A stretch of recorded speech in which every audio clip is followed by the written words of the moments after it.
So kailangan kong i-check talaga guys kung may sumusunod sa akin, kasi mamaya, Diyos ko, hindi ko alam, bigla na lang hablutin yung cellphone ko. Hindi lang yung mga tao dito ang na-challenge, pati mga hayop.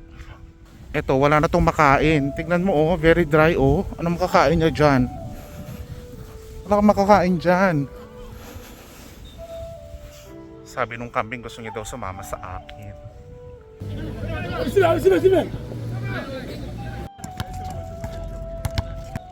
Guys, as in ang tatangkad nila, mga 6 footer yung mga height nila. Tapos ang papayat pa nila. Diba? Parang yan yung mga napapanood ko minsan. Yung matatangkad. Tapos mga muscular, mga ganun. Nanonood din ba kayo ng ganun?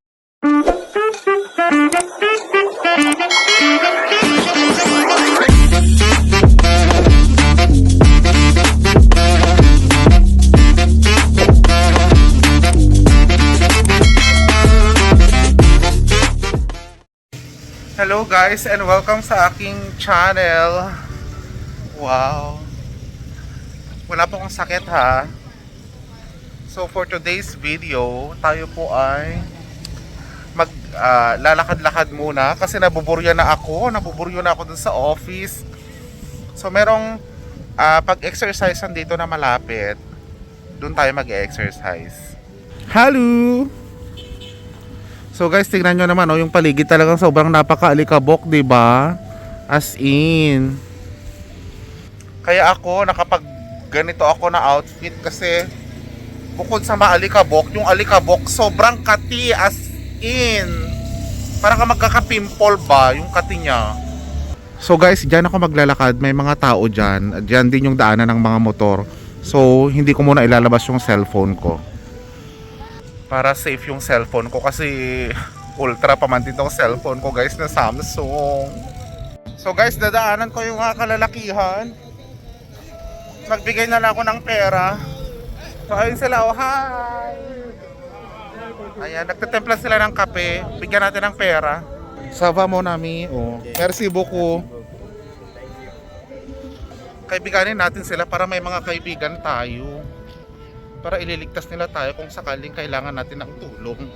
So yung ginagawa nila ay dahil Ramadan, humihingi sila ng pera, tapos nagbibigay sila ng kape sa mga dumadaan. Kung meron pa sila mamaya, hingi tayo ng kape. So dito guys, tayo magjo-jogging. I-check natin. Malapit lang to sa office eh. Yan oh. Oh, andyan sila. Oh. Dami-daming tao dyan. Yun yung office. Gusto ko nga sana tong akyatin eh. Kaso baka ma-aksidente ako. So mag-ikot tayo palakad doon. Ito guys, oh, yung nilalakad natin. So guys, nasa main road na tayo. Malapit na tayo. Diyan na lang una part sa may puno. Grabe na din yung puno guys. Dati walang ano yan. Ibon, bye! Staff namin yon. Dati walang mga dahon yan. Ngayon meron na. Pag selfie nga muna ako dito. Ang pangit ko pala kapag tinanggal yung face mask. Face mask na lang ulit. May mga ganyang tao, di ba? Isa na ako doon. Kayo din, oh. So guys, papasok na tayo. Baka kasi bawal mag-video. Alam mo naman na yung mga taong ganyan. So medyo ibaba ko siya. Ito guys.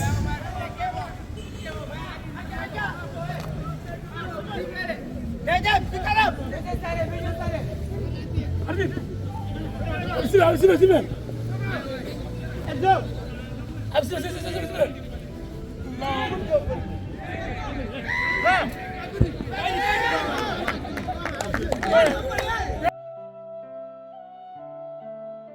So dito guys, may football. Doon naman basketball. Grabe oh. Football kasi ang number 1 game nila dito guys. So guys, doon muna tayo sa basketball manood. So guys, dito tayo maupo.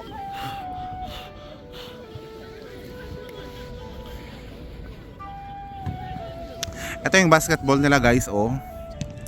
Babae, lalaki, basketball. Actually guys, nanalo ang Senegal sa basketball.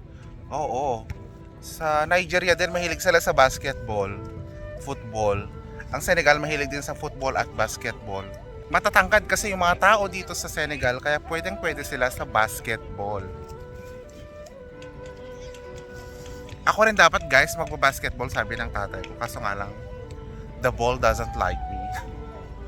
Guys, magle-lay up sila. Nagte-training sila. Oh. Dito guys, magandang manood. Kaso nga lang mabuhangin nga. At tapos mahangin pa. So, parang nakaka-apekto siya sa ano mo ba? Sa baga.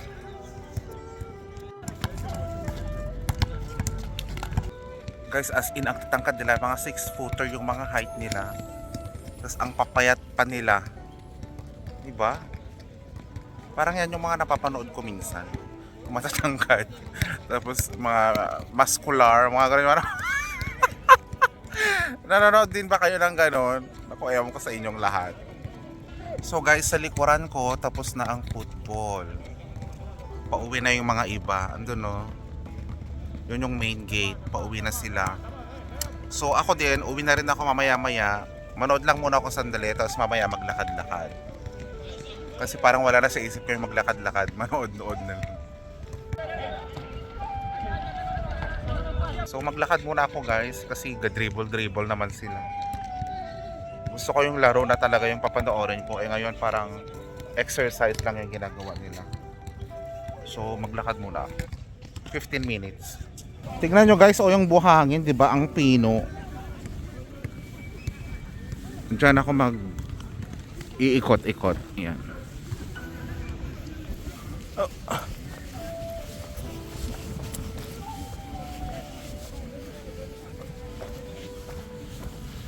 Dito na guys. Dami ring basura no, nagkalat.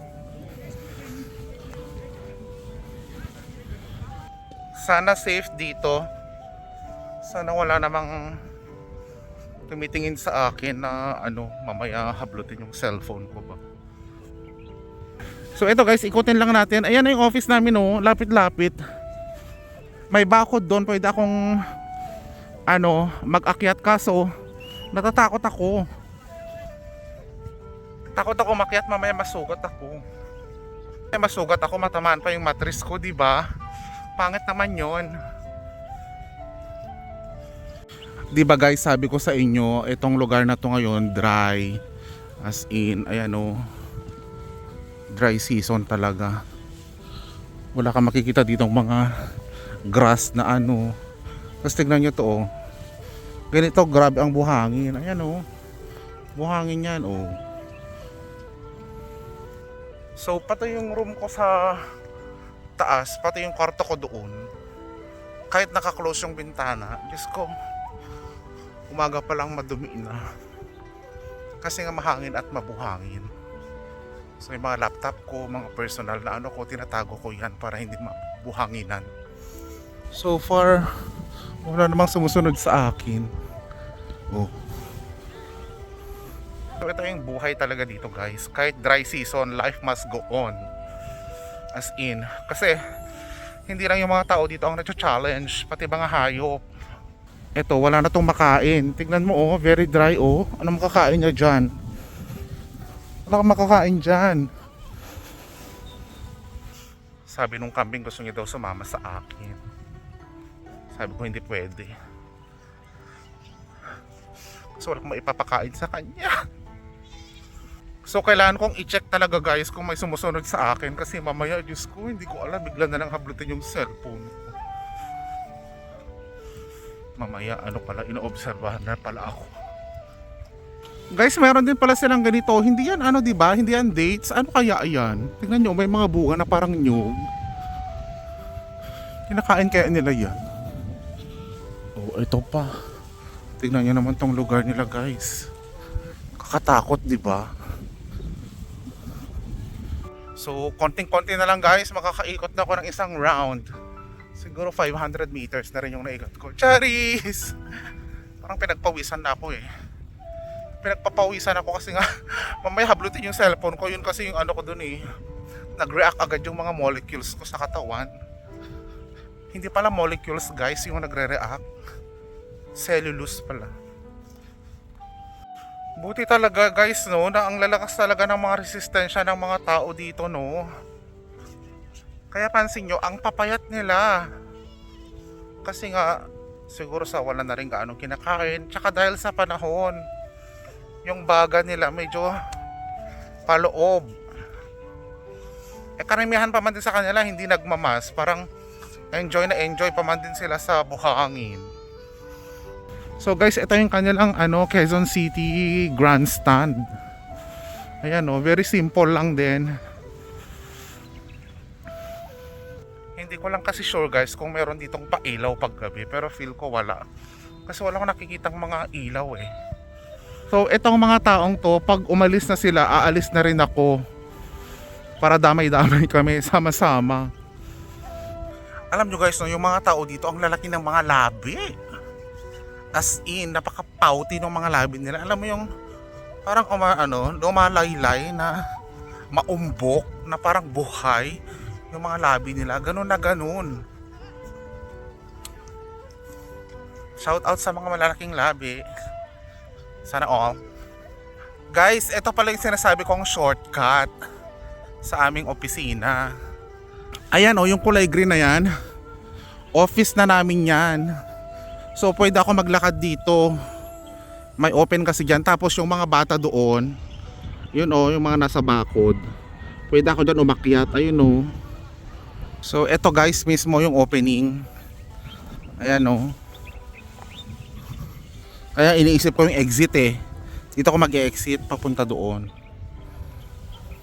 Dapat meron akong exit plan. Your survival plan, ganon. Kasi Diyos ko, buti sana kung kakarampot lang yung bayad nitong cellphone na to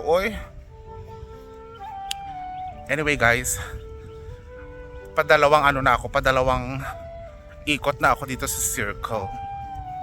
Andyan sa gilid may tirahan dyan. Tingnan nyo, may mga bata sa katambay sila. So ayun guys, may bata dyan nagsavana ako sa kanya. Ayoko kasi makipag-usap kasi may mga tao doon. Mamaya mga spy ba? Spy. Mga spy. May mga kuya sila dun sa gilid. Andun yung mga andun. Hindi lang mga yan. Hindi lang mga bata, mga kabataan. Alam nyo, kapag hinablot tong cellphone ko, ang pangit sa akin, hindi ako masyadong makatakbo rin ng mabilis. Kasi nga, I'm a bit overweight. Okay guys, naka 3.5 na ikot na ako. So, mag-aalas 7 na rin. Wala na yung araw, padilim na rin. So, manood lang ako muna sandali ng konti. Tapos, balik na rin ako sa opisina. Okay na yung maaga tayong uuwi para safe. Lalo may part doon na papasok doon sa yung mabuhangin. Marami doon mga motor. So dito muna tayo manood-nood kung saglitan lang. So ito guys, football. Konti na lang sila, mga matatanda na yan. Ito naman mga estudyante sa basketball. So guys, uwi na ako kasi papadilim na. Hindi pa man din ako makakita masyado kapag madilim. Tsaka ayoko ng madilim. So let's go home. Tignan nyo guys konti na lang yung mga taong natira dyan. So alis na tayo guys.